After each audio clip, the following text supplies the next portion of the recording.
Hey there, friends, and welcome back to Cowboy Ironheart, where we bring you the kind of heartfelt Western romances that stay with you long after the fire dies down. Today, I've got a special one for you, called She Touched His Face, the moment everything changed for the lonely widow. Picture the vast Wyoming territory in 1885, where the wind whispers through the tall grass and the mountains stand like silent guardians. Out on a small homestead just outside Willow Creek lived Eleanor Whitaker. Folks called her Ellie. She was a slim, delicate woman whose beauty was touched by sorrow. 2 years had passed since her husband had been taken by a sudden accident, leaving her to tend the land alone, with nothing but her quiet strength and a heart that still yearned for something more. Then one spring day, a towering figure rode up to her gate. Grayson Harlan, they called him Gray, a giant of a man, who stood head and shoulders above most. He had come looking for work after hearing the widow might need strong hands to repair her barn after the winter storms. From the moment he swung down from his horse, Ellie felt the air shift. He was massive, yet there was a gentleness in how he tipped his hat and spoke in that low, deep voice, asking if she had need of help. She hired him on the spot, not because she had much to offer in pay, but because something in those storm-gray eyes told her she would be safe. Little did she know that this giant cowboy would slowly begin to mend the broken pieces of her world. And one dusty afternoon while he worked shirt, sleeves rolled up, sweat and dirt on his skin, she would reach up without thinking to wipe a smudge from his jaw. In that single touch, everything would change forever. If this sounds like the kind of tale that pulls at your heart, stay with me as we dive deep into their story. If you're already leaning in closer to the fire with me, friends, then do me a favor right now. Hit that like button and subscribe to Cowboy Ironheart, because stories like this one about Ellie and Gray are exactly why we keep coming back to the old trails together. You never know when a single quiet moment is going to steal your breath and change two lonely hearts forever. Now let's settle in and walk right into that spring morning in 1885 when Gray first rode up to Ellie's little homestead gate. The sun was climbing slow and golden over the Wyoming hills, painting everything in that soft light that makes the prairie look almost kind. Ellie had been out feeding her small flock of chickens, her faded blue calico dress brushing the dust as she moved. She was so slight and delicate next to the wide-open land that it made a man's chest tighten just to watch her. 2 years of widowhood had left quiet lines at the corners of her hazel eyes, but those eyes still held a spark like embers that refused to die. She heard the hoofbeats before she saw him. When she straightened up and shaded her eyes, the sight of Gray Harlan coming down the trail hit her like a slow rolling thunder. He sat tall on that big sorrel, gelding his massive frame, making the horse look almost ordinary. 6'9" of solid, powerful cowboy, broad as a barn door with shoulders that blocked out half the sky. His dark wavy hair curled just a little at the collar under his wide-brimmed hat, and those storm-gray eyes scanned the place with the kind of quiet watchfulness that came from years of riding alone. Through hard country. He swung down from the saddle in one smooth motion, and the ground seemed to give just a little under his boots. Dust rose around his worn leather vest and denim trousers, but he moved with a surprising gentleness for a man built like a mountain. "Mom," he said, his voice low and deep like distant thunder wrapped in velvet. "Name's Gray Harlan, word in Willow Creek, is you might need a strong hand to patch that barn after the winter. I work honest, and I don't ask for much." Ellie felt her pulse jump. She had not expected anyone quite so large. Most men who drifted through looking for day work were wiry and worn. This one looked like he could lift the entire barn roof with one hand if he chose. Yet there was something in the way he kept his distance respectful, like he knew his size could frighten a woman alone on the land. She wiped her hands on her apron and met his gaze straight on, even though she had to tilt her head way back to do it. "I do need the help, Mr. Harlan," she answered, her voice soft but steady. "The roof beams cracked under the snow load, and I can't reach half of what needs fixing. Pay won't be much, but there's a clean bunk in the lean-to and 3 solid meals a day, if that suits you." "It suits me fine, ma'am," he replied with the smallest nod, "and it's just Gray if you don't mind."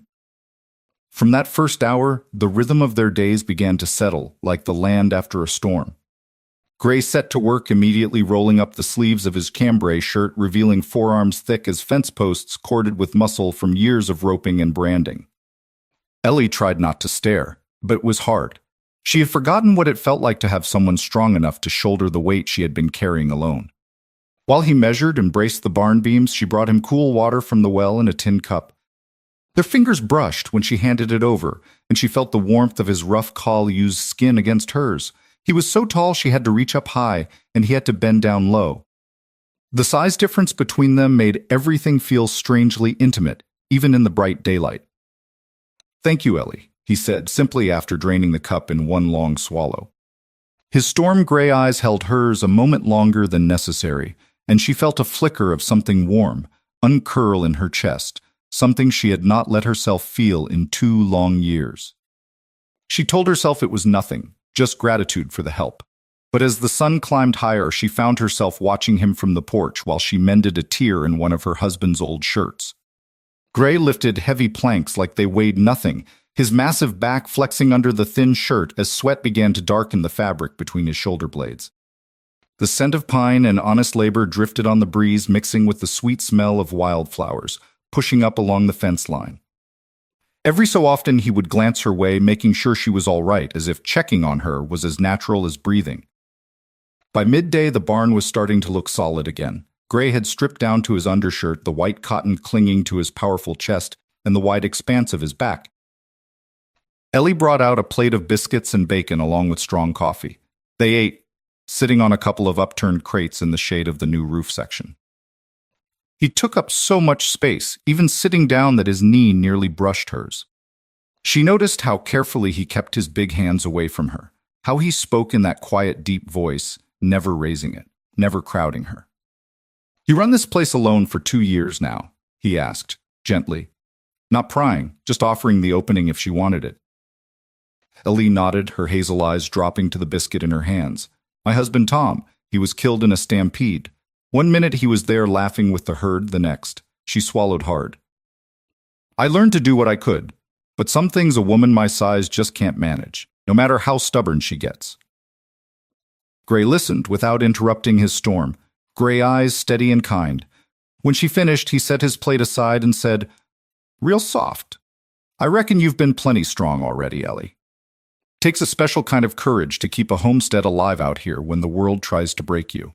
If you'll let me, I'll handle the heavy lifting from here on. You just tell me what needs doing." That afternoon, while he worked on the corral fence, she found herself drawn closer, carrying tools, handing him nails up close. Like that, the difference in their sizes felt even more striking. She barely reached the middle of his chest. When he reached for a hammer above her head, his arm brushed her shoulder, and she caught the clean masculine scent of him, sweat and leather, and the faint trace of the soap he must have used that morning. Her cheeks warmed, and she stepped back quickly, but not before he noticed the flush. "You all right?" he asked, voice dropping even lower. "Just the sun," she murmured, but her heart was beating faster than any prairie sun could explain. As the days turned into a week, their quiet routine deepened. Gray rose before dawn to milk the cow and chop wood, splitting logs with single powerful swings of the axe that sent chips flying like snow. Ellie would wake to the steady rhythm of his work, and for the first time in 2 years, the sound did not make her feel alone. It made her feel protected. She baked fresh bread each morning, the warm, yeasty smell filling the small cabin, and she began setting an extra plate at the table without thinking. They ate together at noon and again at supper, talking about small things at first. The price of cattle in town, the way the wind shifted before a storm, how the wild mustangs ran free in the hills. One evening, after a long day mending fences, they sat on the porch steps, watching the sunset paint the sky in streaks of rose and gold. Gray's massive frame took up most of the top step, his long legs stretched out in front of him, boots dusty from the trail. Ellie sat one step lower, so her shoulder was level with his elbow. She felt tiny next to him, yet completely safe. He had taken off his hat, and his dark, wavy hair looked soft in the dying light. A smudge of dirt streaked across his strong, square jaw, where he'd wiped sweat earlier. "You know, Ellie," he said quietly, "I never planned on staying in one place long. Been drifting since the war ended.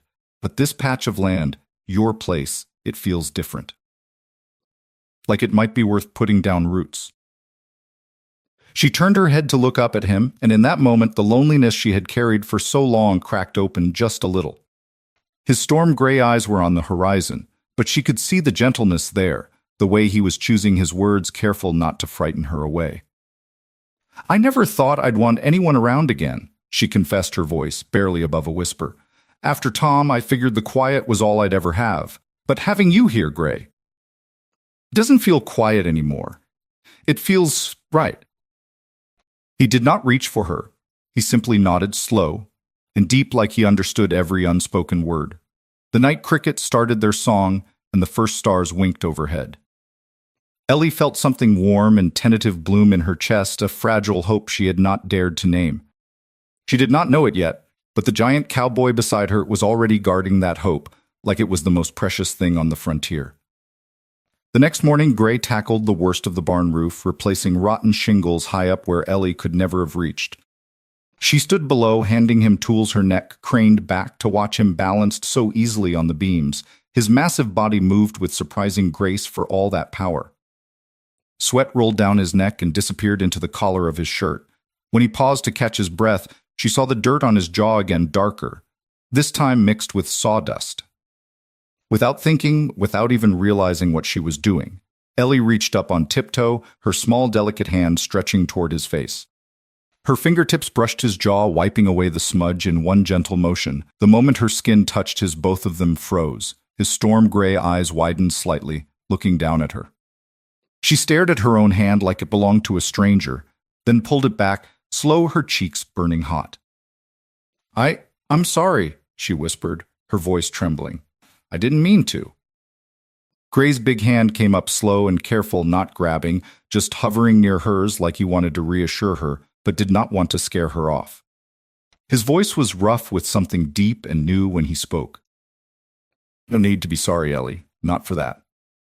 The air between them felt charged like the sky before lightning. She could still feel the warmth of his skin on her fingertips, the faint scrape of stubble, the solid strength of the man who had quietly become the center of her world in only a handful of days. And in that single, unexpected touch, everything inside the lonely widow began to shift and change forever. But the real story, the slow unfolding of two hearts finding each other in the wide, lonely West, was only just beginning. That single brush of Ellie's fingertips against Gray's jaw hung in the warm spring air like the echo of a distant rifle shot. She stood there on tiptoe, still, her small hand hovering between them, as if she could not quite believe what she had done. Her cheeks burned hotter than the midday sun, and she stared at her own fingers like they had betrayed her. I'm sorry," she whispered again, her voice so soft it nearly got lost in the breeze, rustling the barn roof. "I didn't mean to, it was just the dust, and you looked." Gray did not move at first. He stayed balanced up there on the beam, his massive frame casting a long shadow over her delicate one. Those storm gray eyes looked down at her with something deeper than surprise, something that made her heart stutter. His big hand came up slow and careful, the way a man might approach a spooked mare. "No need to be sorry, Ellie," he said, his deep voice rough around the edges, yet gentle as summer rain. "Not ever for a kindness like that." He climbed down, then one powerful leap, bringing him to the ground beside her. Even standing on level dirt, he towered over her so completely that she had to tilt her head back to meet his gaze. The size of him should have made her feel small and fragile the way it had with strangers before, but with Gray it felt different, safe. Like the mountains themselves had stepped down to stand guard over her little homestead. He wiped his own jaw with the back of his wrist, where her touch still lingered warm on his skin, and the corner of his mouth curved just a fraction, the closest thing to a smile she had seen from him. They worked side by side, the rest of that afternoon in a new kind of quiet. The barn roof got finished before the sun dipped low, and Gray made sure every shingle sat tight. Ellie handed him nails and tools without being asked, her small hands brushing his large used ones more than once. Each time the contact sent a spark through her like lightning dancing along dry grass. She told herself it was nothing, just the relief of having help after 2 years alone. But when Gray lifted a heavy beam into place with one arm while steadying her shoulder with the other so she would not stumble, his touch was so light, so aware of her fragility that something inside her chest cracked open a little wider. That evening, the supper table felt different. Ellie had baked a fresh apple pie using the last of the winter stores, the cinnamon scent filling the small cabin like a promise. Gray sat across from her, his broad shoulders making the wooden chair look almost child-sized. His knees bumped the underside of the table when he shifted, and he muttered a quiet apology, pulling back, careful not to crowd her space. They ate in easy silence, at first the clink of forks against plates mixing with the crackle of the fire. Then Gray spoke low and steady, like he had been turning the words over in his mind all afternoon. "You know, I lost folks too, Ellie, back in the war and after family scattered, a brother who never came home, been riding solo a long time, figuring the trail was all I had left. But these last days here, helping with the barn, the fences, watching you tend that garden like it is the most important thing in the world. It has me thinking maybe a man can stop drifting." Ellie looked up from her plate, her hazel eyes soft in the lantern light. The way he said it, so plain and honest, made her throat tighten. She had not talked about Tom much since the day they buried him, but something in Gray's quiet strength made the words come easier. "Tom was a good man," she said, her voice trembling just a little at the edges. "Worked hard, laughed loud, but he was gone so fast, and the land did not care. I kept going because stopping felt like dying too. But some nights the quiet out here pressed down so heavy, I wondered if I would ever feel anything warm again." Gray's storm gray eyes held hers across the table, never wavering. "You feel warm now, Ellie," he said simply. His big hand rested on the table, palm up, not reaching but open like an invitation if she ever wanted to take it. She did not take it that night, but the offer stayed with her, long after the dishes were cleared and he had gone out to check the horses one last time. The days that followed wove themselves together, like threads on a loom, each one pulling Ellie and Gray a little closer. Mornings began with Gray chopping wood before dawn, the steady thunk of the axe waking her gentle as a lullaby. She would step onto the porch in her faded blue calico, wrapping a shawl around her slim shoulders, and watch him. His massive back flexed under the thin undershirt, sweat already glistening on his tanned skin despite the cool air. He split logs with single powerful swings, sending chunks flying clean and straight. When he noticed her there, he would straighten up, wipe his brow with a forearm thick as her waist, and tip his hat. "Morning, Ellie. Coffee ready, or you want me to start the fire inside?" She always smiled, then a real one that reached her eyes. "I have it started already, Gray. Come eat before the day runs away with us." Breakfast became their shared ritual. Ellie set out eggs from her chickens, thick slices of bacon and biscuits golden from the oven. Gray ate with quiet appreciation, but he always saved the last biscuit for her, sliding it across the table with those large, gentle hands. "You work harder than you let on," he would say. "Let me carry some of that weight today." And he did. He repaired the corral fence, mended the leaking roof on the chicken coop, even hauled water from the well, so she did not have to strain her delicate arms. Every time he lifted something heavy, he would glance her way, making sure she was not overdoing it himself. His protectiveness wrapped around her like a warm blanket, never smothering, just there, solid and sure. One afternoon, a late spring storm rolled in fast, the sky turning gunmetal gray and the wind whipping dust across the yard. Ellie was out in the garden, trying to stake her tomato plants before the rain hit. The first fat drops fell cold and sudden, and she hurried, but her small frame struggled against the gusts. Gray saw her from the barn, crossed the yard in long, powerful strides, his boots eating up the ground. Without a word, he scooped her up like she weighed nothing, one massive arm around her waist, lifting her clear off her feet and carrying her toward the cabin. Rain pelted them both, but she felt only the solid wall of his chest against her side, the steady beat of his heart under her cheek where her head rested. "Put me down, Gray," she protested, though her voice lacked any real fight. "I am not some fragile doll." He did not slow down. "No, ma'am." He rumbled, his breath warm against her hair. "You are not a doll. You are a woman who has carried enough alone. Let me carry you this once." He set her down gently on the porch, his big hands lingering a second longer than necessary on her waist, steadying her. Water streamed from his dark, wavy hair down the strong lines of his jaw. Ellie reached up again without thinking, brushing a wet strand from his forehead. This time she did not pull back right away. Their eyes locked, and the rain faded into background noise. His storm gray gaze darkened with something deep and hungry. yet he held perfectly still, letting her decide. "Thank you," she whispered, "for more than just the rain." Inside the cabin, they dried off by the fire, Gray's massive frame taking up most of the hearthrug. He had stripped down to his undershirt again, the wet fabric clinging to every ridge of muscle. Ellie changed into a dry dress, her cheeks still flushed. They sat close on the floor, sharing a pot of coffee and the last of the pie, talking as the storm howled outside. Gray told her about riding the cattle trails up north, the lonely nights under endless stars, how the size he was born with had always made people keep their distance. "Folks see the giant first," he said quiet. "Not the man. But with you, Ellie, I feel seen." She leaned her shoulder against his arm, the difference in their sizes making her feel tucked safely beside him. "I see you, Gray. All of you, the strength and the quiet heart underneath. It has been a long time since I felt safe enough to notice anyone that way."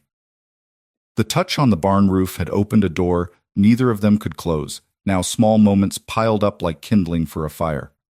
Gray teaching her how to throw a rope, his large hands covering hers completely as he guided her arm, the warmth of his body behind her making her breath catch. "Please, Tassares." Ellie mending a tear in his vest late one evening, her needle flashing while he sat still as stone, letting her work close enough that her knee brushed his thigh. The scent of him leather and honest sweat, and the faint pine from the soap she made filled the air between them. One evening after supper, they walked the fence line together, checking for breaks. The sun was setting, painting the prairie in soft golds and purples. Gray's long legs slowed to match her shorter steps, his boot prints dwarfing hers in the dust. When a loose rail threatened to fall, he caught it easily one-handed, while his other arm came around her shoulders, pulling her back from the danger. "Easy now," he murmured, his voice a low vibration she felt through her whole body.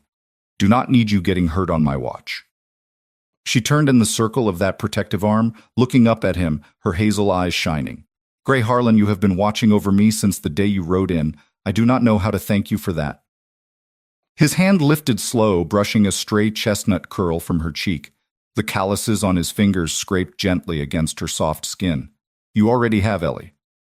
Every smile, every meal, every time you let me stay, that is thanks enough." The air crackled between them, charged and sweet. He bent down a little so their faces were closer, the height difference forcing him to stoop, but he did it without complaint. Like bending for her was the most natural thing in the world. Their breaths mingled for a heartbeat. Ellie thought he might kiss her. She wanted him to. The lonely widow inside her yearned for the press of his mouth, the safety of his massive arms pulling her close. But Gray only rested his forehead against hers, for the briefest moment, eyes closed, like he was memorizing the feel of her. "Not yet," he whispered, more to himself than to her. "Not until you are sure." That night, as Ellie lay in her bed listening to the creak of the lean-to where Gray slept, she touched her own face where his forehead had rested. The giant cowboy had ridden in to fix a barn, but he was mending something far deeper inside her. And with every passing day, the fragile hope in her heart grew stronger, wrapped in the quiet protective strength of the man who had become her world.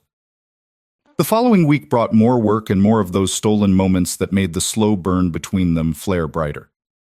Gray broke a young horse in the corral, his powerful body moving in perfect rhythm with the animal sweat, darkening his shirt as he guided it with firm but kind hands. Ellie watched from the fence, her slim fingers gripping the rail, heart racing at the sight of his raw strength controlled so gently. When the horse finally settled, Gray swung down and walked straight to her. He was breathing hard, chest rising and falling like a bellows. Without thinking, she handed him the canteen, her hand brushing his as he took it. Their fingers lingered. "You make it look easy," she said, smiling up at him. He drank deep, then wiped his mouth with the back of his hand. "Nothing with you feels easy, Ellie, but it feels right, worth every mile I rode to get here." Later that same day, while Gray was up on the roof again checking for storm damage, Ellie carried lunch out to him.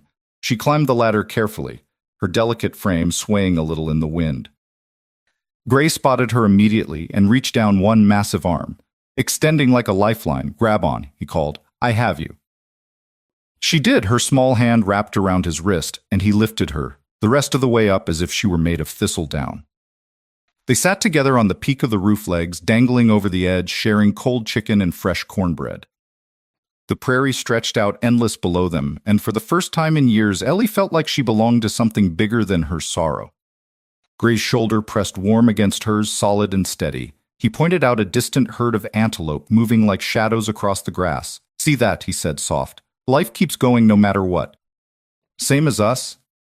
She leaned into him a little more, her head resting against the broad expanse of his arm. "Same as us," she echoed. As the sun began its slow descent that evening, painting the sky in fiery streaks, Gray helped her down from the roof again, his hands spanning her waist completely. He set her on the ground but did not let go right away. His storm-gray eyes searched her face. "You are trembling," he noted, voice full of concern. "Cold." "Not cold," she admitted, "just feeling things I thought were gone forever." Gray's thumb brushed her cheekbone once, gentle as a whisper. "Then we take it slow, Ellie, one day at a time, one touch at a time. Until you know in your bones that this giant cowboy is not going anywhere." The lonely widow smiled up at him, tears of quiet joy pricking her eyes. And in the golden light of that Wyoming evening, with the vast sky as their witness, the first true sparks of healing began to glow between them. The touch that had started it all on that dusty barn roof was only the beginning.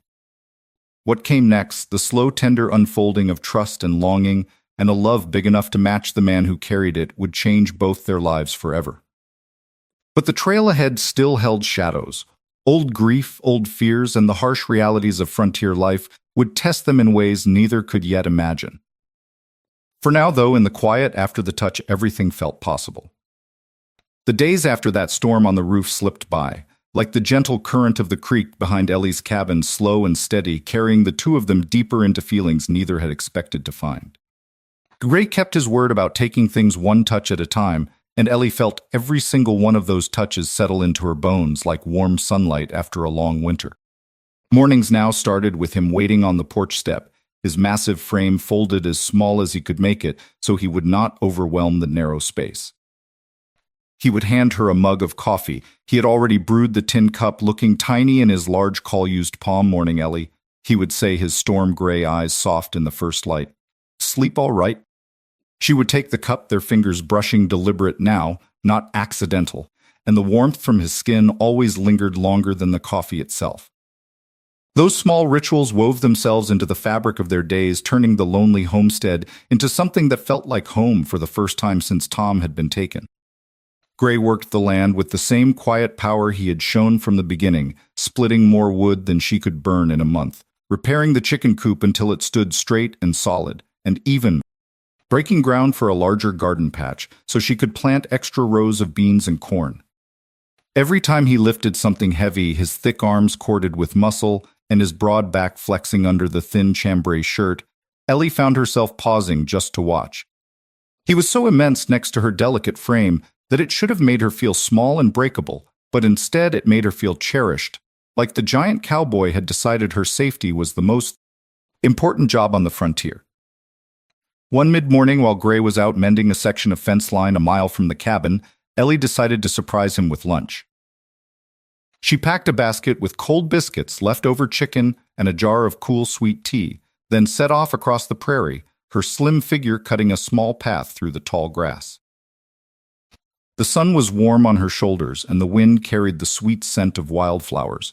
But halfway there, dark clouds began to gather again, this time with the low rumble of thunder that made her quicken. Her to-end steps slow. She did not see the rattlesnake until it was too late. The creature struck fast, its fangs catching the hem of her calico dress just above her boot. Ellie cried out more in shock than pain and stumbled backward, dropping the basket. Gray heard her from across the field. He came running, his long, powerful legs eating up the distance in great strides, dust kicking up behind his boots. By the time he reached her, she was sitting on the ground, breathing fast, her hazel eyes wide with fear. He dropped to one knee beside her, the ground seeming to shake just a little under his weight, and his big hands moved with surprising gentleness as he checked her leg. "Did it get you?" he asked, his deep voice tight with worry. His fingers spanned her entire calf easily, the warmth of his palm chasing away the chill of fright. Ellie shook her head. "No, just scared me half to death. I was bringing you lunch. And then..." He did not let her finish. In one smooth motion, Gray scooped her up into his arms, cradling her against his massive chest as if she weighed less than a feather. His heart hammered steady and strong under her cheek, and she felt the solid wall of muscle surrounding her, completely safe inside the circle of his protective embrace. "Hold on, Ellie," he murmured, his breath warm against her hair. "I have got you now." He carried her all the way back to the cabin, his boots steady on the uneven ground, never once jostling her. She wrapped her arms around his neck, her small hands resting on the broad expanse of his shoulders, and for the first time she let herself lean into him, fully breathing in the clean masculine scent of Lala's sweat and the faint pine soap that always clung to his skin. Inside, he set her down on the edge of the table, his large hands lingering on her waist as he knelt in front of her to examine her boot and ankle again. The size difference hit her all over again, his head level with her chest, even while kneeling, his storm-gray eyes looking up at her with such fierce tenderness that her breath caught. "You are sure it did not bite?" she asked softly, her fingers brushing a lock of dark, wavy hair from his forehead without thinking. Gray caught her hand in his, the calluses scraping gently against her soft palm, and he pressed it to his cheek for just a heartbeat. "I am sure," he said, voice rough. "But if anything ever tries to hurt you again, I will not be this calm. You hear me, Ellie? Nothing gets past me." That afternoon they stayed close. Gray refused to let her do any heavy work, instead pulling a chair onto the porch so she could sit in the shade while he finished the fence repairs nearby. Every few minutes he would glance over, making sure she was all right, and each time their eyes met, something warm and electric passed between them. When the sun began to lower, he came back to the porch, wiping his hands on a rag, and she stood up on tiptoe to hand him a fresh cup of water. He bent down low so she could reach easier, and her fingertips grazed his jaw again, the same spot where everything had started days ago. This time neither of them froze. Gray covered her small hand with his own, holding it there, against his stubbled skin, his eyes darkening with quiet longing. "You keep touching me like that," he whispered, "and a man might forget how to be patient." Ellie did not pull away. Her heart raced, but it was not fear. It was something deeper, a yearning she had buried for 2 long years. "I do not want you to be patient forever, Gray," she confessed, her voice barely above the evening breeze. "But I am scared too. Scared that if I let myself feel this much, the land or life or something will take it away again." He straightened slowly but kept her hand in his, guiding it, down until it rested over his heart. The beat under her palm was strong and steady like the man himself. "I cannot promise the world will not try to break us," he said, honest as the prairie sky. "But I can promise that as long as I am breathing, I will stand between you and anything that tries. You are not alone anymore, Ellie. Not while this giant cowboy has 2 hands and a heart big enough to hold you safe." They ate supper that night closer than ever, their knees brushing under the small table. Gray had carved her a new wooden spoon earlier in the day, his big hands shaping the wood with surprising delicacy, and she turned it over and over in her fingers, marveling at how something so strong I could create something so gentle. After the dishes were cleared, they sat on the porch steps, again the stars wheeling overhead in their slow dance. Ellie leaned her shoulder against his arm, the difference in their sizes making her feel tucked perfectly beside him, like she belonged there. His massive frame blocked the cool night wind, and she shivered not from cold but from the closeness. Gray noticed immediately, and without a word, he shifted, wrapping one thick arm around her shoulders, pulling her into the shelter of his side. She fit against him like she had been made for that exact spot, her head resting just below his collarbone. "Tell me about your brother," she asked softly, wanting to know every piece of the man who had ridden into her life and changed it so completely. Gray stared out at the dark prairie, his voice low and steady as he spoke of the war and the brother who never came home, the long trails he had ridden, afterward searching for something he could not. Name. "I thought the size I was born with was a curse," he admitted. "Folks crossed the street when they saw me coming. Women especially looked nervous, but with you. You look up at me and there is no fear in those hazel eyes, just trust. That is a gift I never thought I would get." Ellie turned her face into his chest, breathing him in. "You make me feel safe enough to trust again," she whispered, "and beautiful, even after all the sorrow." His arm tightened around her just enough to remind her how easily he could protect her, how completely he could surround her. They stayed like that until the night grew deep, talking in quiet murmurs, sharing pieces of their pasts, till the loneliness that had lived inside both of them began to feel smaller. When Gray finally walked her to her bedroom door, he bent low and pressed the lightest kiss to her forehead, his lips warm and reverent against her skin. "Sleep, sweet Ellie," he murmured. "I will be right outside if you need me." The next few days brought more of that slow, sweet tension.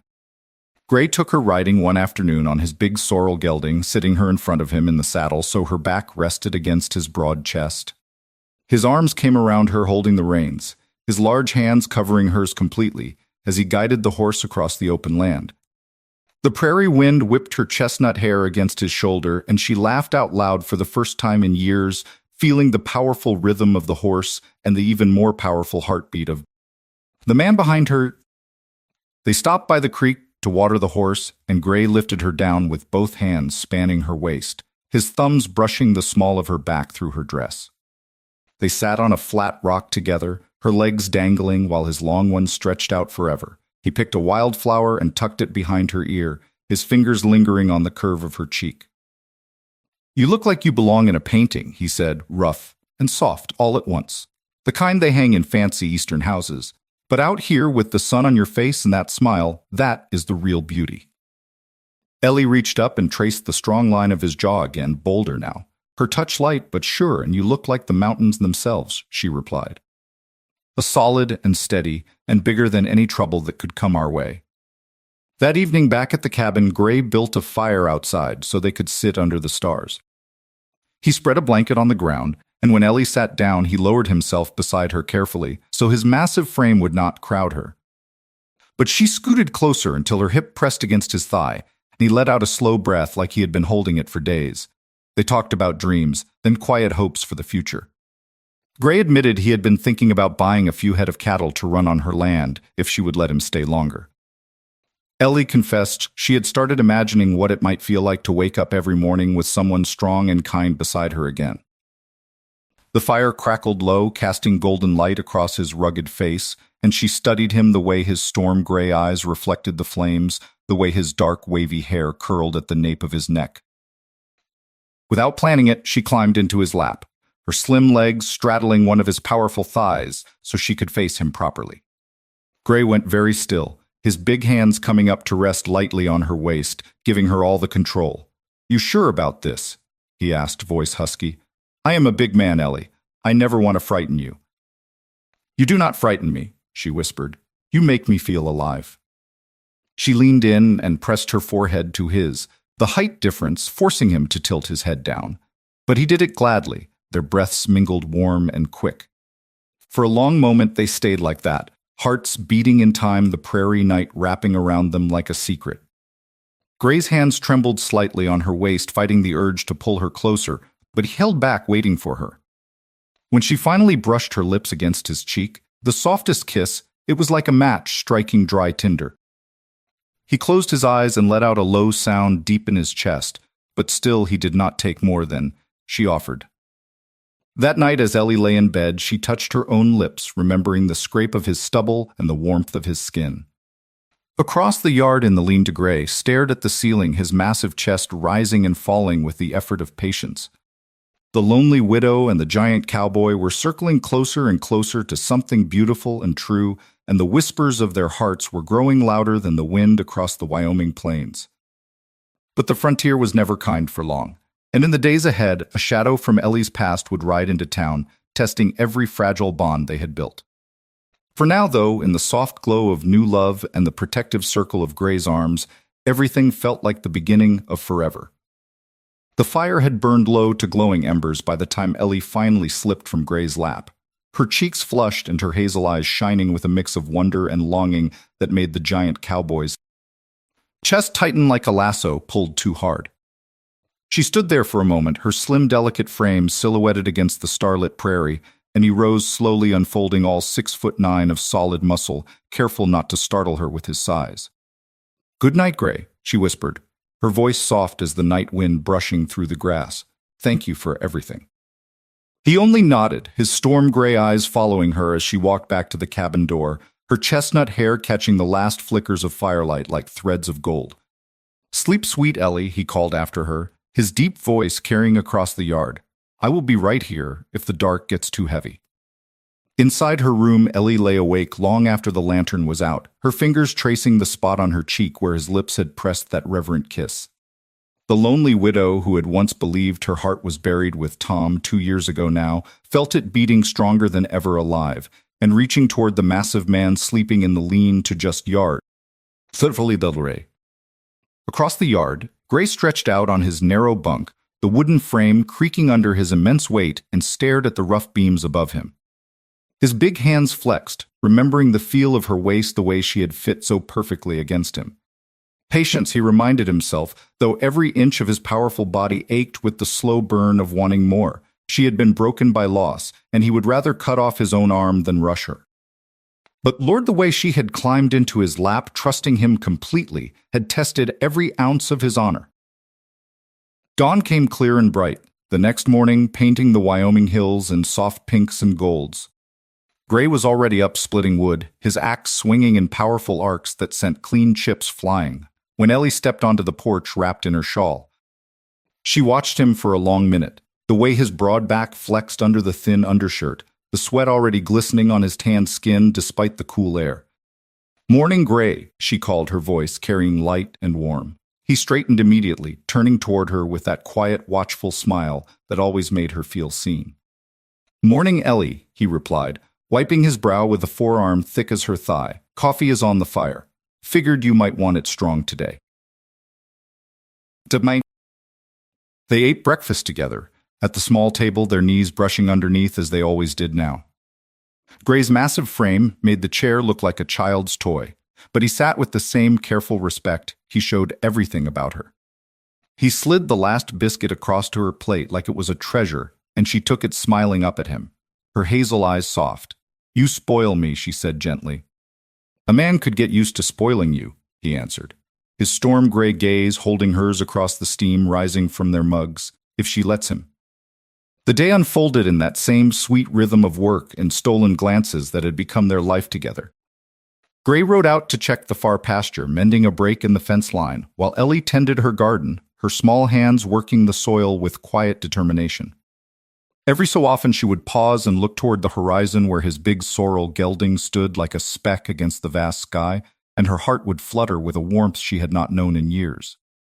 When he returned at midday, his shirt was dusty and his dark, wavy hair tousled from the wind, but he swung down from the saddle and came straight to her, carrying a small bouquet of wildflowers he had picked along the way.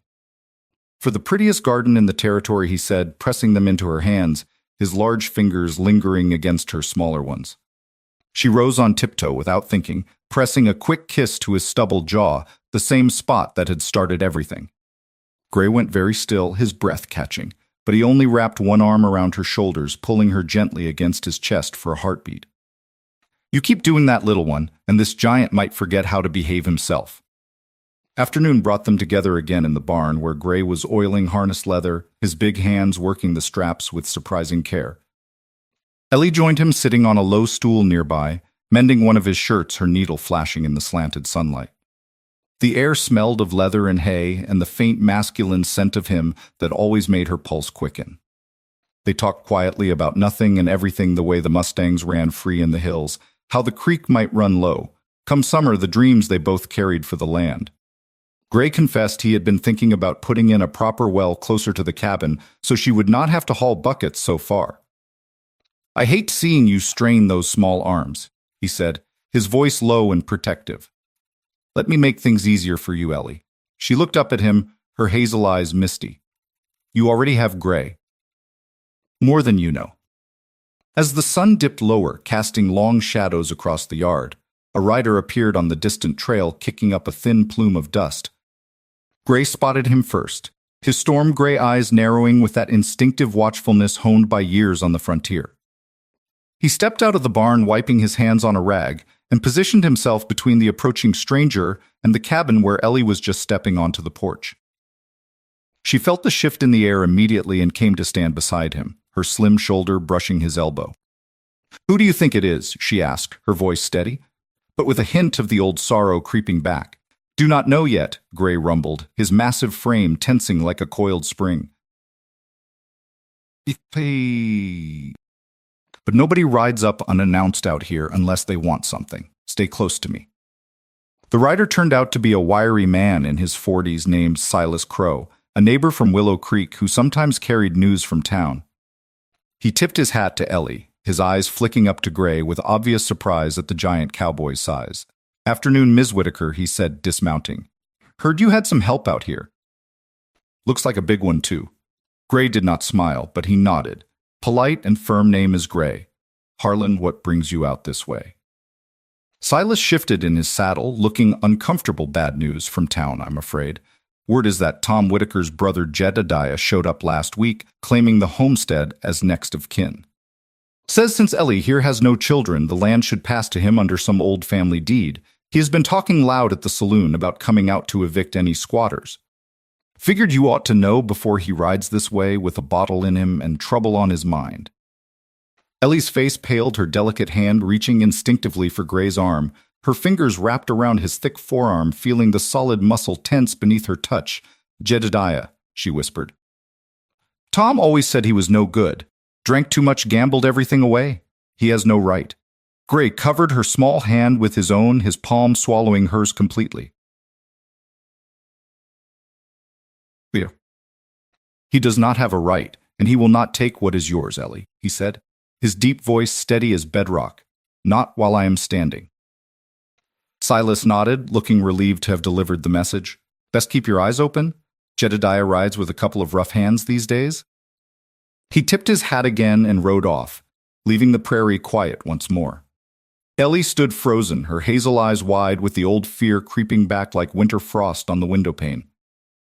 Gray turned to her, immediately dropping to one knee so their faces were level, his storm gray gaze locking on hers with fierce gentleness.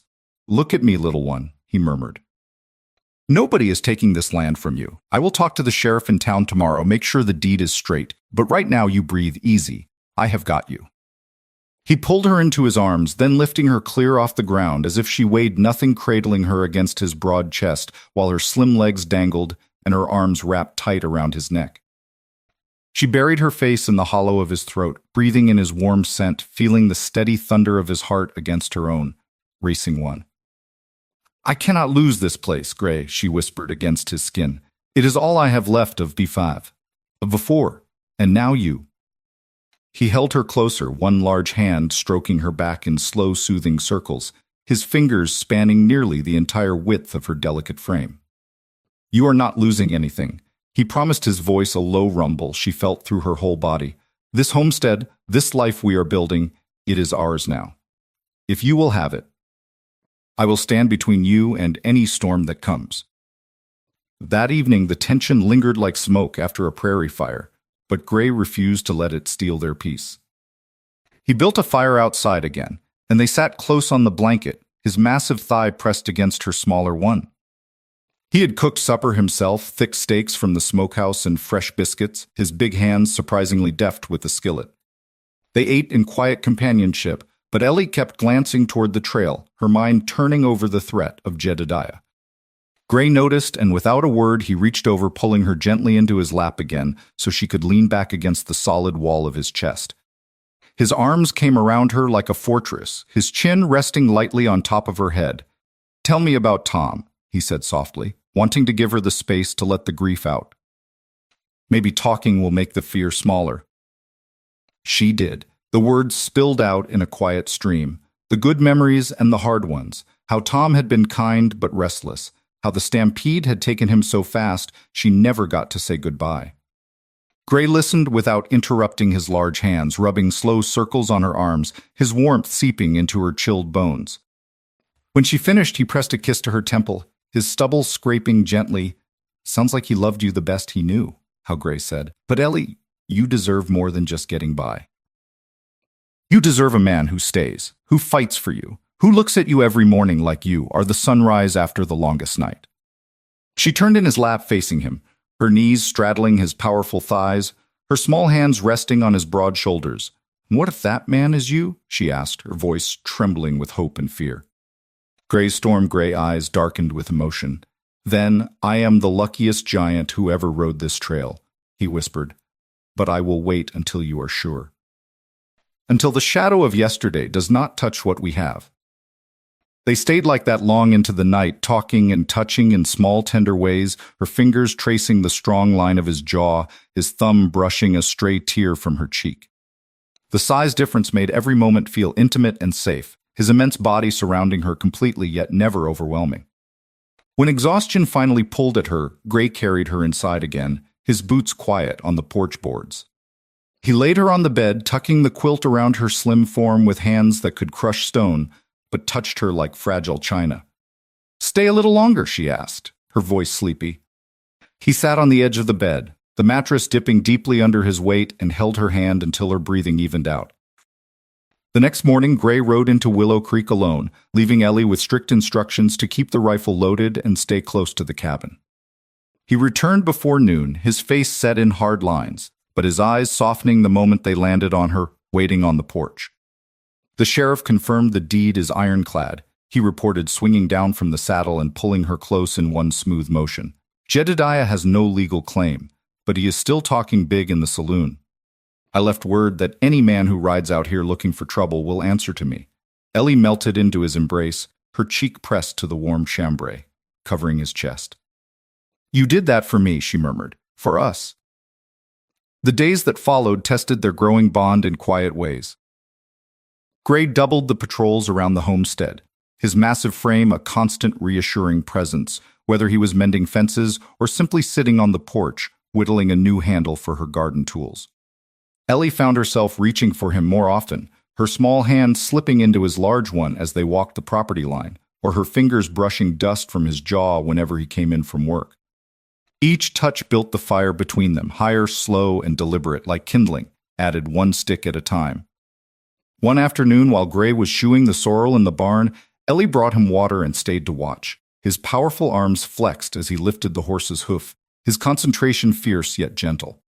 When he finished, he straightened, and she stepped close enough that her head barely reached the middle of his chest.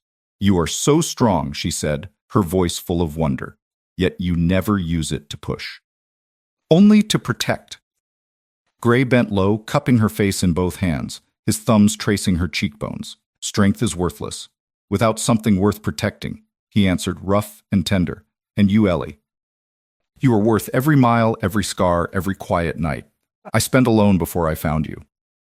That evening, as the sun painted the sky in fiery streaks, they sat on the porch steps, again, her shoulder tucked under his arm.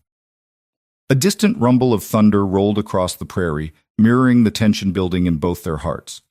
Gray felt it too, the pull toward her growing stronger than any storm. He turned her gently in his arms, tilting her chin up with one finger.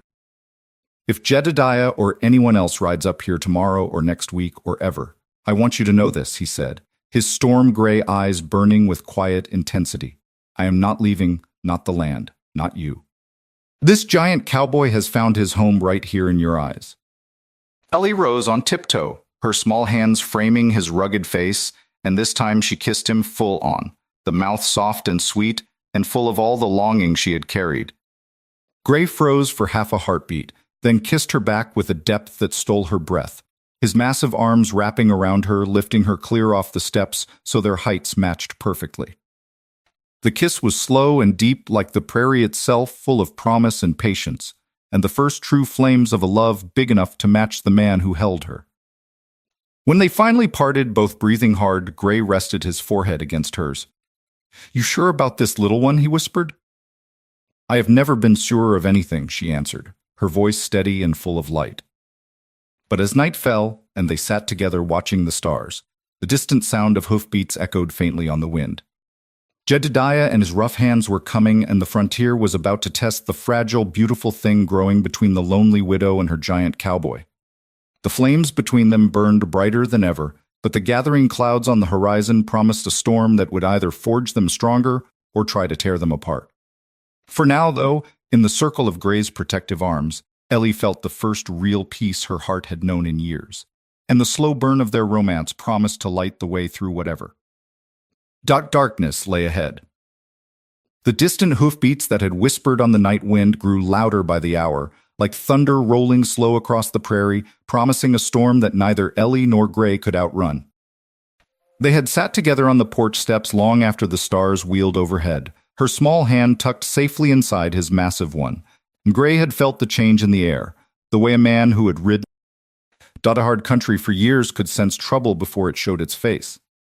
He did not speak of it right away, not wanting to steal the peace they had found in each other's arms, but when the sound sharpened, he stood up slow, unfolding all 6'9" of solid muscle, and pulled her gently to her feet.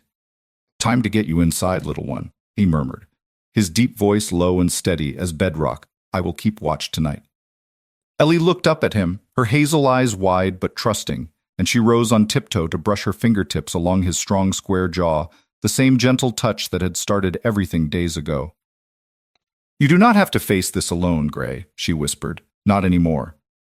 He bent down low so their foreheads touched, and for a moment the world narrowed to just the two of them, the giant cowboy and the delicate widow wrapped in the warm circle of what was growing between.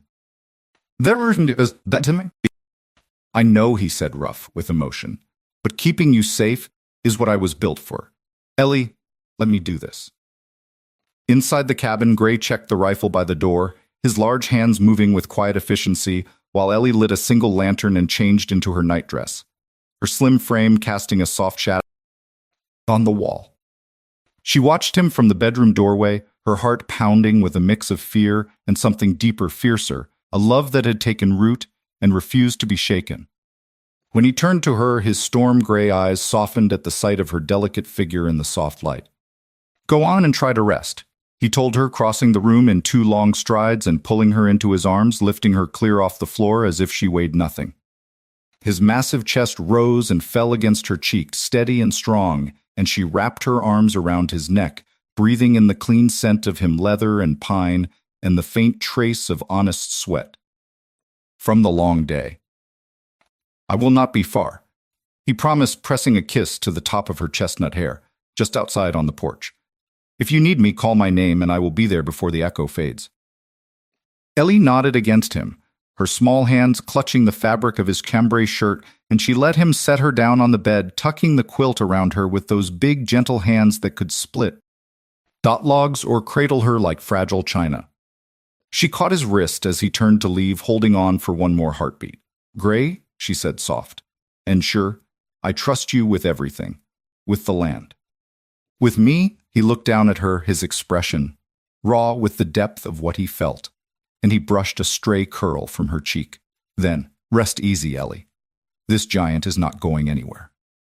The night stretched long and tense.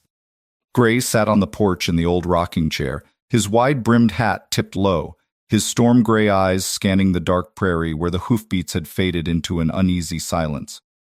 Every creak of the wind through the grass, every distant coyote call had him tensing his powerful shoulders, but he stayed still as the mountains, patient as the land itself.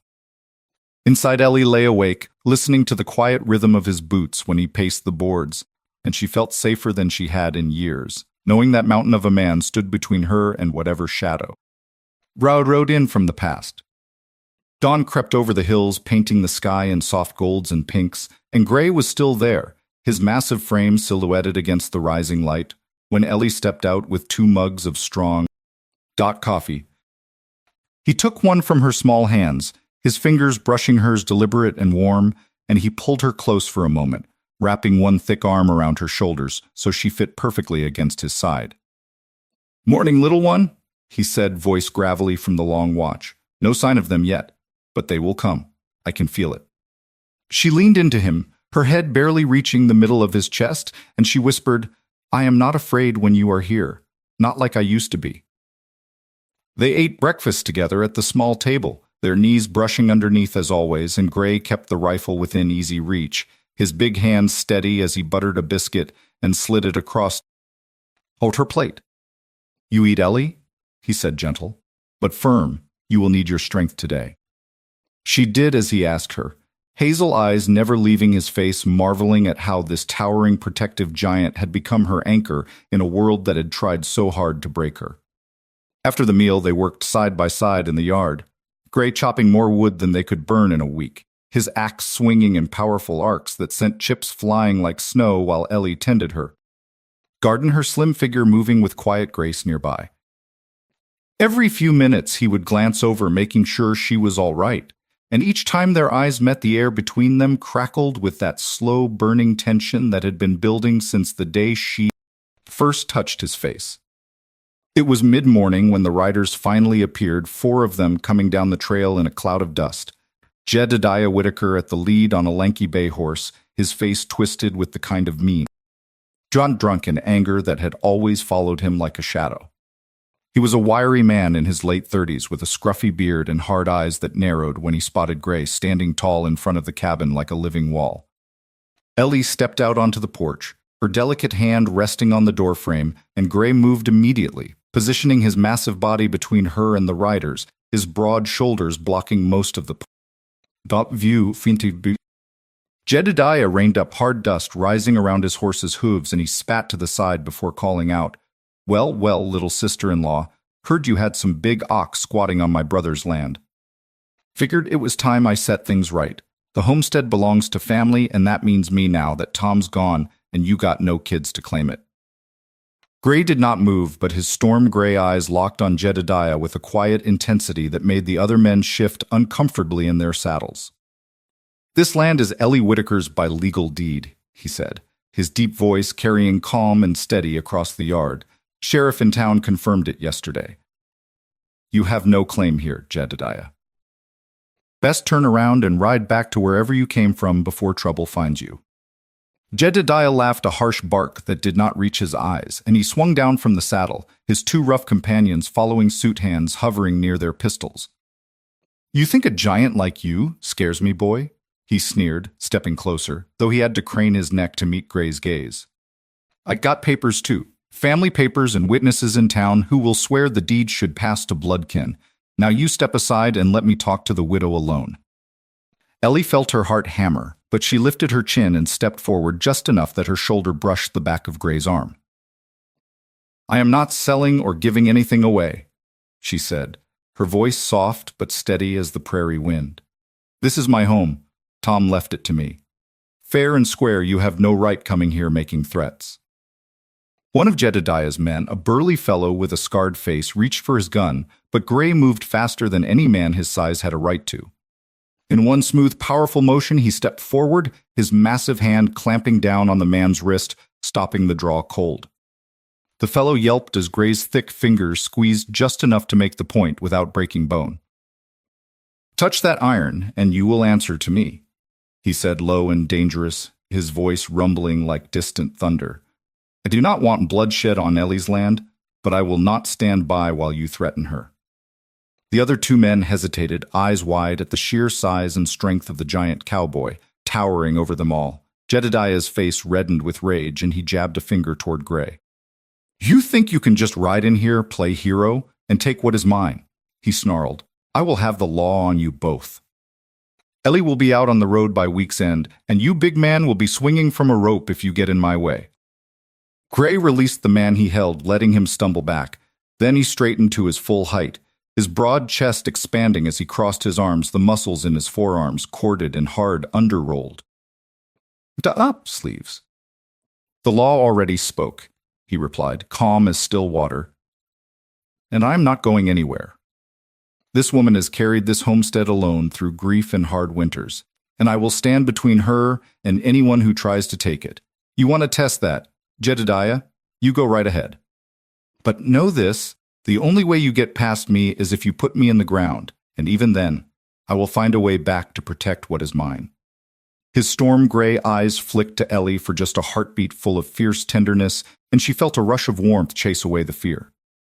She moved to stand beside him, slipping her small hand into his large claw, used one, her fingers disappearing completely in his gentle grip. He is right, she said, voice clear and strong. This is our home now. Yours is the road. Jedediah, leave us be. For a long, tense moment, the prairie seemed to hold its breath. Jedediah glared up at Gray, measuring the impossible size of him, the quiet power that radiated from every inch of that massive frame, and something in the giant cowboy's steady gaze must have finally got sunk in because he spat again and backed toward his horse. This is not over, he growled, swinging up into the saddle. I will be back with the marshal and papers that stick you, mark my words. Widow, you and your pet giant will regret crossing me. The riders turned their horses and kicked up dust as they rode away, leaving the yard quiet once more. Gray did not relax until they were specks on the horizon. Then he let out a long breath and turned to Ellie, pulling her into his arms, lifting her clear off the ground, so her feet dangled and her slim body pressed fully against the solid wall of his chest. You were brave, little one, he murmured, his deep voice rough with pride and relief, braver than most men I have known. She wrapped her arms around his neck, burying her face in the warm curve of his throat, and she felt the steady thunder of his heart matching her own. I was not brave alone, she whispered. I had you.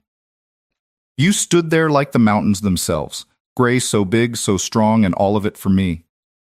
He carried her inside, then setting her down gently on the edge of the table so their faces were closer, his massive frame filling the small cabin with protective warmth. His big hands cupped her face, thumbs brushing her cheeks with a tenderness that stole her breath, and he rested his forehead against hers, eyes closed like he was memorizing the feel of her. When those men rode up, I saw Red Ellie, he confessed, voice low and husky. The thought of anyone trying to take you from this place, from me, it lit a fire I did not know I had. But you stood tall beside me, small as you are. You made me feel 10 feet taller. She smiled up at him, her hazel eyes shining with tears of gratitude and something deeper, and she reached up, tracing the strong line of his jaw again, her fingertips light but sure. You make me feel safe enough to stand tall, she said, safe enough to want things I thought were gone forever. The afternoon slipped away in the afterglow of the confrontation. Gray stayed close, refusing to let her out of his sight as he reinforced the barn doors and checked the fences one more time, his powerful body moving with that surprising grace that always left her. That mesmerized. Ellie brought him water and food, and each time their hands brushed, the spark between them flared hotter, the slow burn that had started with a simple touch on his dusty jaw now roaring like a prairie. That fire barely contained. By evening, the tension had settled into something sweeter, deeper, and when the sun dipped low, painting the sky in fiery streaks, Gray built a fire outside again, spreading the blanket on the ground and pulling her into his lap the moment she sat down. His thick arms wrapped around her waist, completely encircling her delicate frame, and she leaned back against the broad expanse of his chest, feeling the steady rise and fall of his breathing. They talked long into the night about the future, the dreams they both carried now intertwined like vines on a fence post. Gray spoke of buying a few head of cattle, running them on the land together, building something solid and lasting. Ellie confessed she had started imagining waking up every morning to the sight of him, his massive frame filling the doorway, coffee in hand, and that quiet smile just for her. The size difference made every moment feel intimate and right, his large hands resting on her smaller ones, his chin tucked over her head as the stars wheeled overhead. At one point, she turned in his lap, straddling one of his powerful thighs so she could face him properly, and Gray went very still, giving her all the control, his storm gray eyes dark with longing, but patient as ever. You sure about this, Ellie? He asked, voice husky and deep. I'm a big man, and I never want to rush you. She framed his rugged face with her small hands and leaned in, pressing her lips to his, in a kiss that started soft and sweet, but quickly deepened with all the pent-up emotion of the day. Gray groaned low in his chest, his arms tightening around her, lifting her higher so their heights matched, and he kissed her back with a hunger that matched her own, yet still held back, careful not to overwhelm her delicate frame. When they finally parted, both breathing hard, he rested his forehead against hers again, one big hand stroking her back in slow, soothing circles. That kiss was worth every mile I rode to get here, he whispered, worth every shadow that tried to steal you away. Ellie smiled against his mouth, her fingers tangling in his dark, wavy hair. You are my home, Gray, she said simply. My giant, my protector, my heart. Whatever Jedediah brings next, we will face it together. The night deepened around them, the fire crackling low and the prairie wind whispering secrets through the grass. Gray carried her inside once more, laying her on the bed, and this time he stretched out beside her, fully clothed his massive body, making the mattress dip deeply as he pulled her close against his side. She curled into him, her head on his chest, listening to the strong, steady beat of his heart, and for the first time since Tom's death, the lonely widow felt truly whole. The giant cowboy had ridden in to fix a barn, but he had mended something far deeper, and as sleep finally claimed them, both the shadows from the past felt smaller, somehow held at bay by the protective circle of his arms and the growing flame of a love big enough to match the man who carried it. Yet the frontier was never done testing those who dared to build something beautiful, and in the days ahead, Jedediah would return with more than words, forcing Gray and Ellie to lean on each other in the ways that would either break them or bind them forever. For now, though, in the quiet, after the storm, the lonely widow and her giant cowboy held each other close hearts, whispering promises. The land itself seemed to approve with its endless starlit sky. The first light of dawn crept through the cabin window, soft and golden, like a promise the prairie sometimes kept after a hard night, and Ellie stirred in the circle of Gray's arms, her slim body curled against the massive warmth of his chest. She had slept deeper than she had in years, the steady beat of his heart under her cheek lulling her like a lullaby, while the giant cowboy lay perfectly still beside her, fully clothed his long legs, hanging off the edge of the bed because the frame was never built for a man his size.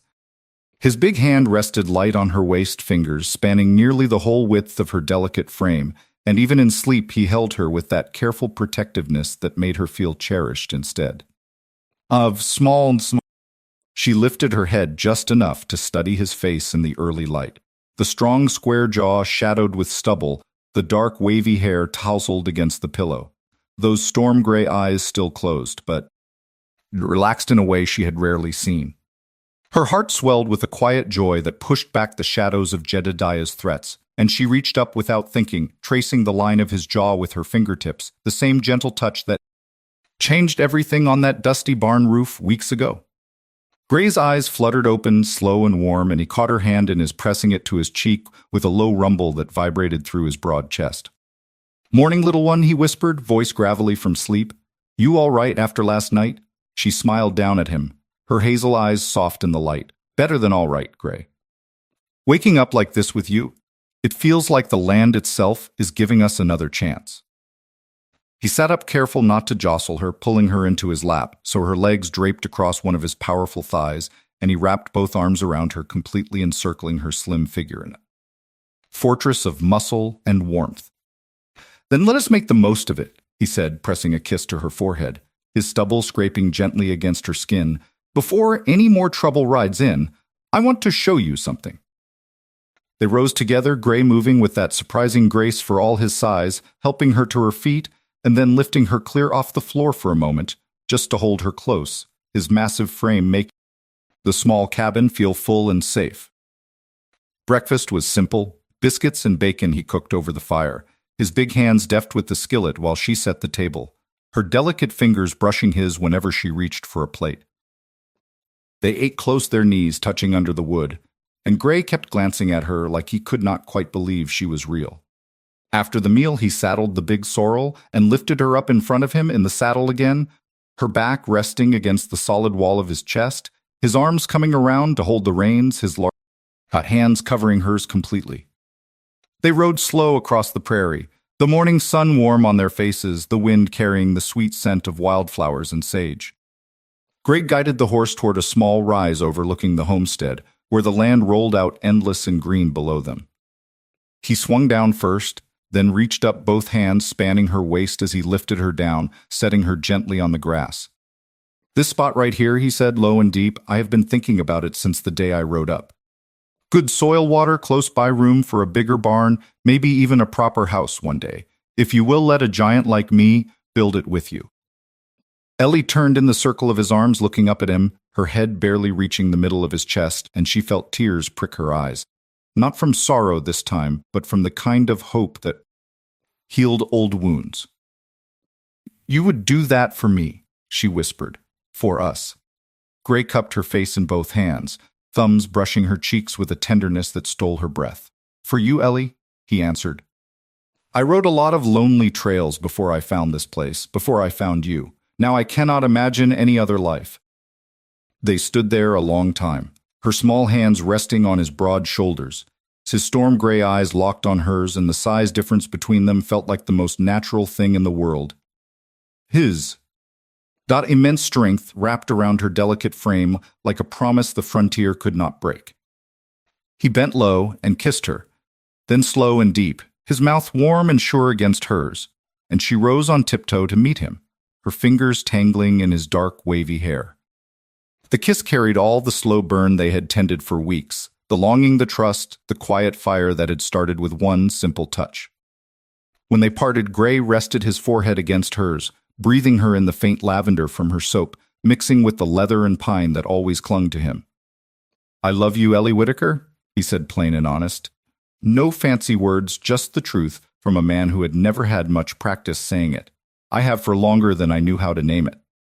She smiled up at him, tears slipping down her cheeks, but happy ones. "And I love you, Gray Harlan," she whispered back. "My giant, my protector, my home." The lonely widow who thought her heart was buried is alive again, because of you. The ride back to the cabin was filled with quiet talk of the future dreams they had both carried alone, now shared like the reins between their hands. Gray spoke of the cattle they could run, the garden they would expand, the way he would teach her to ride better if she wanted, and Ellie laughed soft and light, her voice carrying on the wind like music. The prairie had not heard in years. Back at the homestead, they worked side by side, Gray reinforcing the corral fence, his powerful arms swinging the hammer with easy strength, while she handed him nails, her small fingers brushing his. Large call used ones every time. The air between them hummed with that new spoken love, making every glance, every touch feel electric and right. At midday, she brought him water, and he pulled her close for another kiss, lifting her onto an upturned crate so their heights matched better, his big hands steady on her waist as he deepened the kiss, with a low sound that sent warmth blooming through her chest. "You keep kissing me like that little one," he murmured against her lips, "and this giant might forget there is work to be done." She laughed and traced his jaw again, loving the way he leaned into her touch. "Then maybe we should finish the fence quick, so there is time for more of this later." Afternoon brought the first hint that the shadows were not done, yet a lone rider appeared on the trail. But this time it was not Jedediah. It was the sheriff from Willow Creek, a weathered man named Harlan, no relation to Gray, who tipped his hat and dismounted, looking serious. "Afternoon, folks," he said, glancing up at Gray with the same mix of respect and surprise most men showed the giant cowboy. "Heard about the trouble yesterday. Jedediah is stirring up dust in town, claiming forged papers and saying he has witnesses who will swear the deed was never properly transferred. I told him the law is clear, but he rode out with 2 more men this morning. Heading this way, figured. I would warn you myself." Gray's jaw tightened, but he stayed calm, his storm gray eyes steady as he stepped protectively closer to Ellie, his massive shoulder brushing hers. "We appreciate that, Sheriff," he said, deep voice firm. "But this land is hers, and I will stand for it." The sheriff nodded, looking relieved. "You look like a man who can handle himself, Harlan. Just keep your heads. I will try to head him off at the pass, but if he shows up before I get back, do what you have to." He rode off, leaving the yard quiet again, but the tension thicker now, like the air before a real storm. Ellie turned to Gray, her hazel eyes searching his face, and he pulled her into his arms, immediately lifting her clear off the ground so she could wrap her legs around his waist, her arms around his waist. Neck. "I am scared," she admitted against his throat, "but I am not running. Not from him. Not from us." Gray held her tighter, one big hand stroking her back in slow circles, his voice a low rumble she felt through her whole body. "Good, because I am not letting you face this alone, little one. We built something here, something real, and no drunk with a grudge is taking it away. You stay close to me today. If trouble comes, I want you where I can keep you safe." They spent the rest of the afternoon preparing Gray, checking the rifle and loading it with steady hands, while Ellie packed a small bag of supplies just in case they needed to ride out fast. Every few minutes he would glance her way, making sure she was all right, and each time she would reach for him, her small hand slipping into his large one, feeling the calluses and the strength that had become her anchor. As the sun began to lower, painting the sky in fiery streaks of orange and purple, the sound of multiple horses echoed from the trail. This time there were 6 riders, Jedediah at the front with a smug grin, and the marshal from the next county riding beside him, looking uncomfortable but official. They reined up hard in the yard, dust swirling around the horses, and Jedediah swung down, pointing a finger straight at Gray. There he is, Marshall the squatter and his little widow trying to steal my family's land. I've got the papers right here and witnesses who saw my brother sign them over before he died. Gray stepped forward, his massive frame casting a long shadow across the yard, his broad shoulders squared and his storm gray eyes locked on the group with quiet steel. "Those papers are lies," he said, voice carrying calm and deep like thunder on the horizon. "The deed is in Ellie's name, legal and recorded. Sheriff already confirmed it." The marshal shifted in his saddle, looking between them, clearly uneasy with the giant cowboy towering over everyone. "I have to hear both sides," he said. "Ms. Whitaker, you got proof of your claim." Ellie stepped up beside Gray, her slim shoulder brushing his arm, and she lifted her chin, meeting the marshal's gaze steady. "The original deed is inside, locked in the strongbox. My husband left me. It names me sole owner, no mention of any brother. Jedediah here has been drinking away his own land for years, and now he wants mine." Gray's big hand found hers, squeezing gently, his fingers swallowing hers completely, offering silent strength while his other hand stayed loose, near the rifle propped against the porch post. The marshal nodded slow. "Then I suppose we had better see those papers." Jedediah laughed harsh and mean, stepping closer with two of his men flanking him. "No need for all that," he snarled. "We settle this. The old way out here, you big ox, step aside, or we will make you." One of the rough hands reached for his pistol, but Gray moved faster than lightning, his powerful arm shooting out to grab the man's wrist, twisting just enough to disarm him without breaking bone.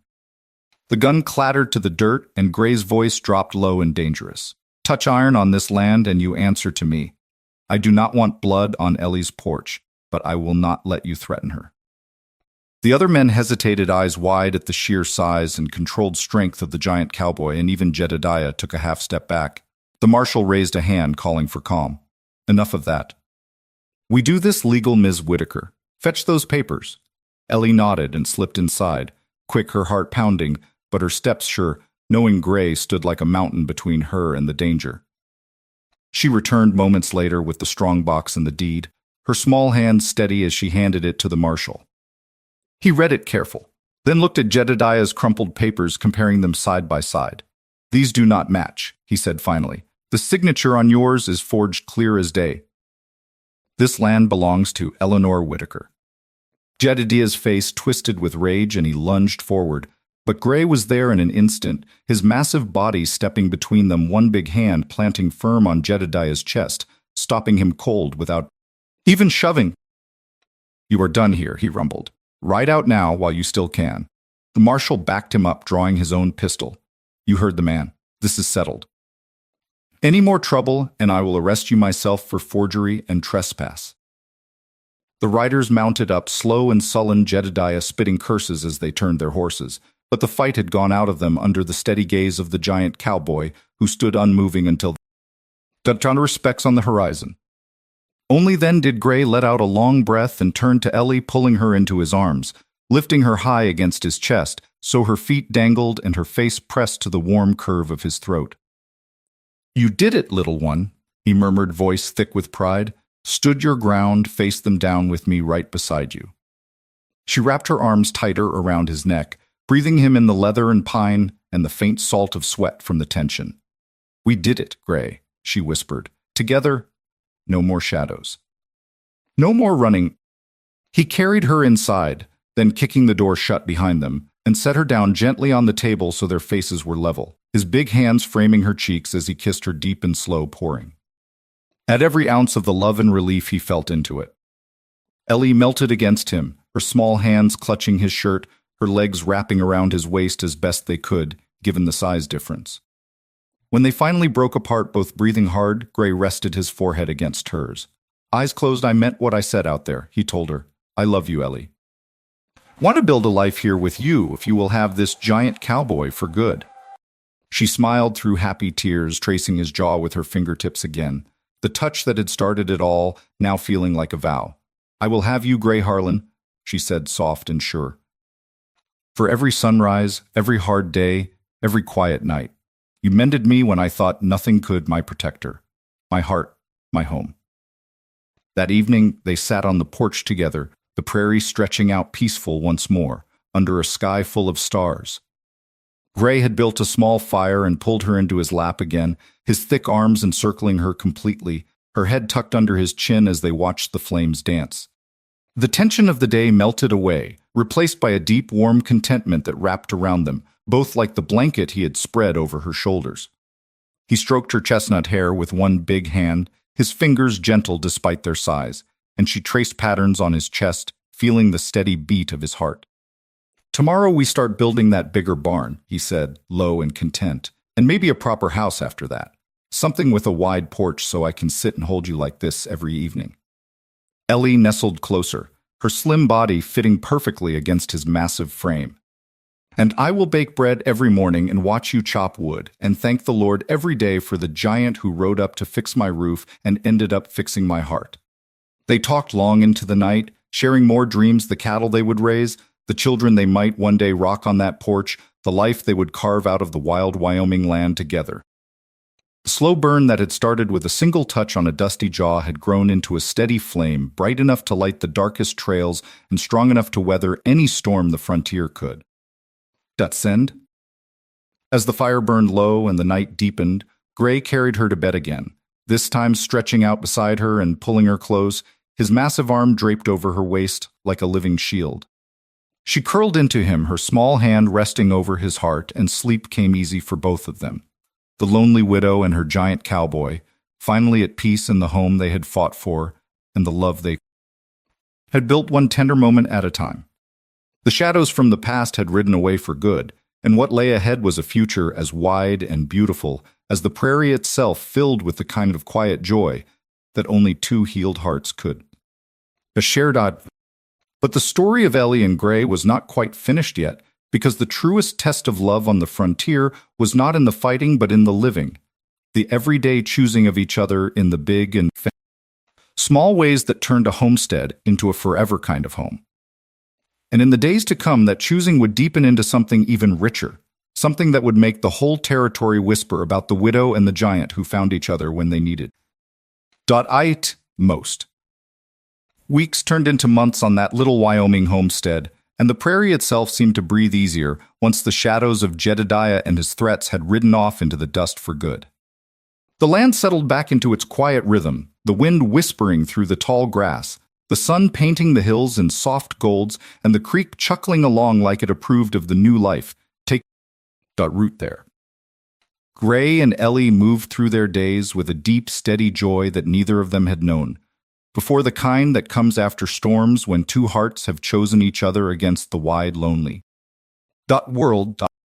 Mornings now began with Gray rising first, his massive frame filling the cabin doorway as he built the fire and set the coffee on to boil. Ellie would wake to the smell of it strong and rich, and she would slip from the bed, her slim, delicate figure still wrapped in the quilt he had tucked around her the night before. She would pad out to him on bare feet and rise on tiptoe to press a soft kiss to his stubbled jaw, the same spot where everything had begun that dusty afternoon on the barn roof. "Morning, my giant," she would whisper, and Gray would bend low, scooping her up in one smooth motion, lifting her clear off the floor so her legs dangled and her arms wrapped around his thick neck. "Morning, little one," he would rumble, his deep voice, warm with sleep and love, pressing his forehead to hers, breathing her in like she was the first fresh air after a long, hard winter. They ate breakfast close together at the small table, their knees brushing under the wood, Gray's massive frame making the chair creak softly every time he shifted, but he never minded. He always saved the last biscuit for her, sliding it across with those large, gentle hands, and she would take it smiling up at him, her hazel eyes shining with the kind of peace that healed old wounds. After the meal, they worked side by side on the land, Gray swinging the axe to split wood for the new barn. They were raising his powerful back, flexing under his chambray shirt, sweat glistening on his tanned skin, while Ellie handed him nails and tools, her small hands brushing his caul, used ones in ways that still sent sparks through them both. The size difference between them never stopped feeling intimate and right, his immense height forcing him to stoop when he wanted to kiss her. But he did it gladly, like bending for her was the most unnatural thing in the world. One afternoon, while he was up on the new roof beams, balancing easily despite his size, Ellie climbed the ladder carefully, carrying a jug of cool water. Gray spotted her immediately and reached down, one massive arm extending like a lifeline. "Grab on," he called, and when her small hand wrapped around his wrist, he lifted her the rest of the way up, as if she weighed nothing more than a feather. They sat together on the peak legs dangling over the edge, sharing the water and the view of the prairie stretching endless below them. "You know, Ellie," he said, quiet and deep, "I never thought I would stop drifting. But building this with you, watching you tend that garden with those gentle hands, it feels like the trail finally led me home." She leaned her shoulder against his arm, her head barely reaching the middle of his chest, and she traced the strong line of his jaw with her fingertips. "You are my home, Gray," she whispered back. "The giant who rode in to fix a broken barn and ended up mending everything inside me." The emotional climax of their story came on a quiet Sunday evening when the sun dipped low, painting the sky in fiery streaks of rose and gold. Gray had spent the day finishing the last of the corral fence, his big hands steady and sure, and now he stood in the yard wiping sweat from his brow, watching Ellie as she hung laundry on the line. Slim figure moving with that quiet grace that still stole his breath. He had been carrying something in his vest pocket for days, a simple gold band he had ridden into Willow Creek to buy from the old jeweler, the kind of ring that meant forever in the old frontier way.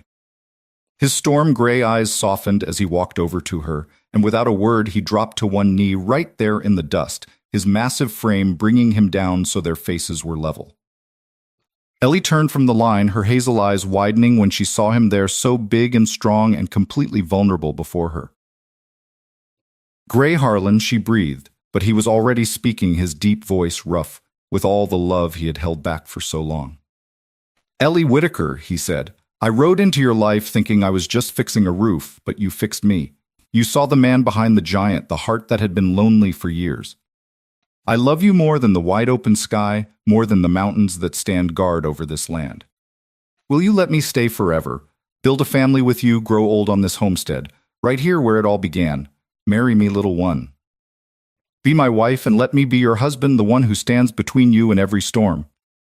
Tears slipped down her cheeks, but they were happy ones, the kind that washed away the last traces of sorrow. She dropped to her knees too, so they were eye to eye, her small hands framing his rugged face, and she kissed him soft and deep, pouring every bit of her healed heart into it. "Yes, Gray," she whispered against his lips, 1,000 times, "yes. I have been yours since the day I reached up and touched your face without thinking. You are my protector, my strength, my forever." He slipped the ring onto her delicate finger. It fit perfectly like it had been waiting for her all along, and then he stood lifting her with him in one smooth motion, cradling her against his broad chest as he spun her around, slow and joyful, her laughter ringing out across the prairie like music. They kissed again, deeper, this time his large hands spanning her waist completely, his arms encircling her slim frame in that protective way that always made her feel safe and cherished. The size difference only made the moment sweeter. His immense strength wrapped around her delicate beauty like the land itself, holding them both. The wedding was simple and perfect, the way things should be out on the frontier. A few neighbors from Willow Creek rode out, including the sheriff who had stood with them against Jedediah. They gathered under the big cottonwood tree by the creek, Gray in a clean chambray shirt and new vest, Ellie in a soft blue calico dress she had sewn herself with lace at the sleeves. The preacher spoke of love that heals and strength that protects, and when he asked if they took each other, Gray's voice was steady and deep as he said, "I do," looking down at her with those storm gray eyes full of quiet promise. Ellie looked up at him, her hazel eyes shining, and said, "I do," with a voice that carried all the resilience and yearning she had carried for so long. They sealed it with a kiss, Gray bending low to meet her, rising on tiptoe, their mouths meeting in front of God and the wide Wyoming sky. After the vows, they shared a meal at a long table. Gray had built himself, his big hands shaping the wood with the same care he showed her. Laughter filled the air, stories were told, and when the sun set, Gray lifted his new bride onto the sorrel and rode her slow around the homestead, showing her the life they would build together. That night in the cabin, he carried her across the threshold, laying her on the bed with reverence, his massive body stretching out beside her, pulling her close so her head rested on his chest. They came together then, slow and tender and full of the deep emotional connection they had tended for months, his large, gentle hands exploring her delicate frame with worshipful care. The difference in their sizes only heightening every touch, every sigh, every whispered, "I love you." Ellie felt completely surrounded by him, safe and desired and whole.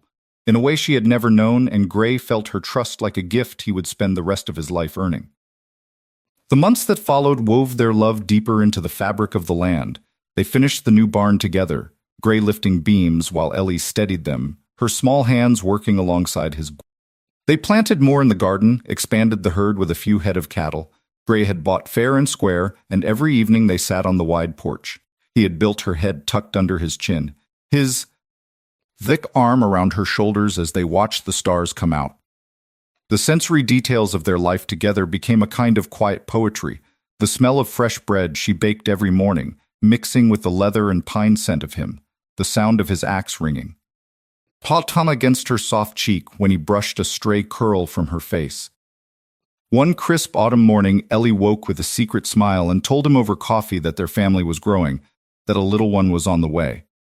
Gray went very still, his storm gray eyes widening with wonder, and then he dropped to his knees again, pulling her into his lap, cradling her slim frame against his massive chest like she was the most precious thing on the frontier. "A child," he whispered, voice thick with emotion. "Our child. Ellie, you have given me everything I never knew I needed."